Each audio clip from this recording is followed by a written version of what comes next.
Assalamualaikum warahmatullahi wabarakatuh. Pada pertemuan kali ini kita akan membahas mengenai perubahan sosial budaya, yang dimana perubahan sosial merupakan bagian dari perubahan kebudayaan.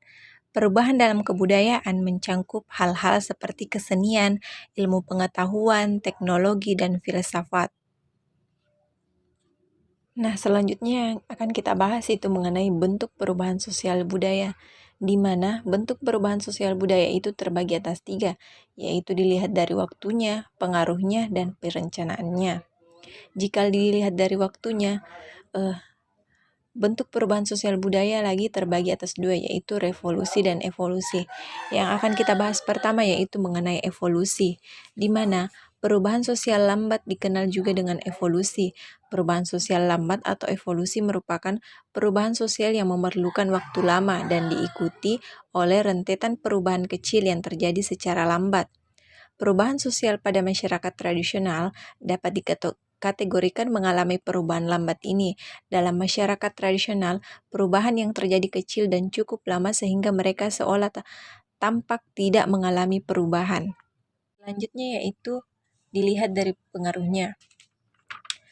Jika dilihat dari pengaruhnya, bentuk perubahan sosial budaya itu terbagi lagi atas 2, yaitu perubahan yang berpengaruh kecil dan perubahan yang berpengaruh besar. Kemudian apa yang dimaksud dengan perubahan yang berpengaruh kecil? Perubahan yang berpengaruh kecil merupakan perubahan yang tidak membawa perubahan pada unsur struktur sosial masyarakat.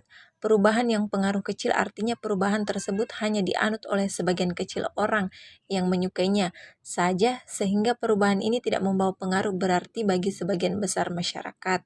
Kemudian yang ketiga itu bentuk perubahan sosial budaya yang terakhir merupakan perubahan dilihat dari perencanaannya. Nah, terbagi lagi atas 2, yaitu perubahan yang direncanakan dan tidak direncanakan.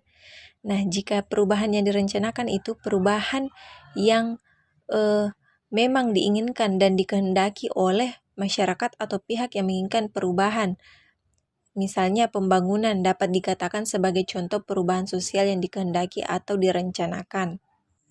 Selanjutnya yang kita bahas di sini yaitu faktor penyebab dan penghambat perubahan sosial budaya. Pertama itu faktor penyebab perubahan sosial budaya terbagi menjadi 7. Yang pertama itu bertambah dan berkurangnya penduduk. Kedua, penemuan baru. Dan ketiga, konflik. 4, terjadinya pemberontakan revolusi. 5, perubahan lingkungan alam. 6, peperangan. Dan yang terakhir itu pengaruh kebudayaan masyarakat lain. Nah, kedua itu faktor penghambat perubahan sosial budaya terbagi menjadi 5, yaitu pertama kehidupan masyarakat yang terasing, kedua perkembangan ilmu pengetahuan yang terlambat, 3 sikap masyarakat yang tradisional, 4 adanya persangka terhadap hal-hal baru atau asing, dan yang terakhir itu adat istiadat.